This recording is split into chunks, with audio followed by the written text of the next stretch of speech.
لگتا ہے کہ یہ اس وقت سیزن آف وارننگز ہے. آج اب انہوں نے باقاعدہ سیرمنی ہوئی فیلڈ مارشل عاصم منیر صاحب کی، جس میں انہوں نے ہیڈ کوارٹرز کا، جوائنٹ کمانڈ کے ہیڈ کوارٹرز کا باقاعدہ لانچ کیا اور تمام فورسز کو ایڈریس کیا. انہوں نے 3 بڑی کلیئر باتیں بتا دی انڈیا کو. انڈیا کو تو کہا کہ کسی خودفریبی یا گمان کا شکار نہ رہے، اگر اگلی دفعہ کی بات ہوئی تمہارا جو ریاکشن ہوگا پہلے سے بھی زیادہ سوئفٹ اور زیادہ شدید ہوگا. بخال اس پہ تو کوئی انڈیا کو اور بتانے کی ضرورت نہیں ہے، جو ان کے ساتھ ہو چکا ہے وہ تو ان کو یاد ہے. دوسرا انہوں نے یہ بھی بڑا امپورٹنٹ بات کی کہ جو طالبان افغان کو کلیئرلی بتا دیا گیا ہے کہ آپ کے پاس 2 ہی چوائسز ہیں، یا آپ خوارج کے ساتھ کھڑے ہو جائیں یا پاکستان کے ساتھ. اور یہ اس لیے امپورٹنٹ ہے کہ جب روس آیا تھا اور امریکہ آیا تھا تو افغانی کہتے تھے they have the watch but we have the time. ان کے پاس گھڑی ہے لیکن وقت ہمارے پاس ہے. انہوں نے اپنے ملکوں میں جانا ہے. ان دس کیس اگر افغان کے پاس ٹائم ہے تو we have the time also. ہم اکٹھے بیٹھے ہوئے، ہمارے ملک اکٹھے ہیں، نہ وہ کہیں جا رہے ہیں نہ ہم کہیں جا رہے ہیں. تو وہ جو ایڈوانٹیج تھا ان کا ان کے ساتھ، وہ یہاں ان کا بہت بڑا ڈس ایڈوانٹیج ہے اور یہ فیصلہ ہوگا. اور میری اطلاع یہ بھی ہے کہ اب یہاں فیصلہ ہو گیا ہے کہ آنے والے دنوں میں آپ کا فل فلیج ایک آپریشن شروع ہونے والا ہے. اور ترکیے کو اور قطر کو ہماری طرف سے بتا دیا گیا ہے کہ ابھی تک جتنا آپ نے کہا ہم نے اکوموڈیٹ کیا، لیکن یہ معاملہ بہت لٹکایا نہیں جا سکتا.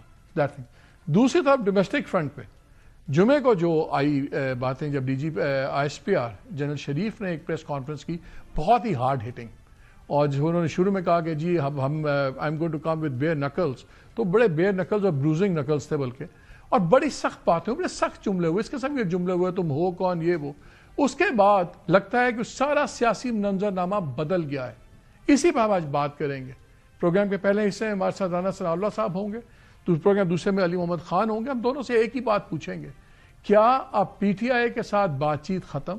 آنے والے دنوں میں کیا پی ٹی آئی کے اوپر بین لگنے کا خطرہ ہے؟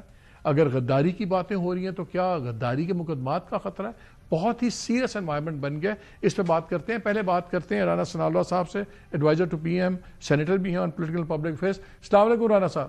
جی وعلیکم السلام. رانا صاحب یہ بتائیں، ریاست بھی پھٹ پڑی غصے میں. اس دن D G I S P R کا بڑا ہی سخت پریس کانفرنس تھی، ہم نے دنیا نے بھی لائیو دیکھی، ہم وہاں موجود تھے، اور بڑے سخت جملے تھے جن پہ اب ریاکشن بھی آ رہا ہے. آپ کے بھی منسٹرز روز، آج بھی آپ کے منسٹرز پریس کانفرنس کر رہے تھے، کبھی کل کر رہا تھا، کوئی پرسوں کر رہا تھا، سب کچھ چل رہا ہے. لیکن پیپلز پارٹی بڑی معنی خیز خاموشی اختیار کیے بیٹھی ہے، بالکل خاموش ہے. کیا پیپلز پارٹی اب جو ہو رہا ہے پی ٹی آئی کے ساتھ، اس میں آپ کے ساتھ سہمت نہیں ہے؟ کیا وہ آپ سے ایک پیج پہ نہیں ہے؟ کیونکہ اس پہ کوئی بیان ان کا نہیں آیا کسی قسم کا. ایون ایم کیو ایم بھی بول پڑی ہے. میرا خیال ہے کہ بلاول بھٹو زرداری صاحب کا اس حصے میں بیان میں نے سنا ہے، اور پیپلز پارٹی کی طرف سے اگر اس بات کو محسوس کیا جا رہا ہے کہ ان کی طرف سے جو ہے وہ موقف نہیں آیا تو وہ آنا چاہیے. لیکن بلاول بھٹو زرداری صاحب اور شرجیل میمن صاحب، ان کی طرف سے تو موقف جو ہے وہ میں نے خود سنا ہے. شرجیل میمن صاحب نے بھی اس بارے میں جو ہے وہ پریس کانفرنس جو ہے وہ کی ہے. لیکن معاملہ یہ ہے کہ جو D G I S P R کا بیان ہے وہ بڑا جو ہے وہ یعنی مینجڈ تھا، بیلنسڈ تھا. اس میں کوئی پھٹنے والی بات نہیں ہے. انہوں نے بڑا جو ہے وہ 2 ٹوک ایک پیغام دیا ہے، اور جو میسج جو ہے وہ انہوں نے، یعنی یہ آپ مت سمجھیں کہ یہ کوئی کسی پولیٹیشین کی پریس کانفرنس ہے کہ جی کسی نے کہہ دیا جی کر دو جی یہ کہہ دو وہ کہہ دو. یہ ایک ایک لفظ جو ہے وہ باقاعدہ سوچ سمجھ کے پہلے لکھا گیا ہوگا، اس کے بعد اس کے اوپر غور و فکر کے بعد جو ہے وہ اس کو جو ہے وہ پریس کانفرنس میں جو ہے وہ دہرایا گیا یا بیان کیا گیا.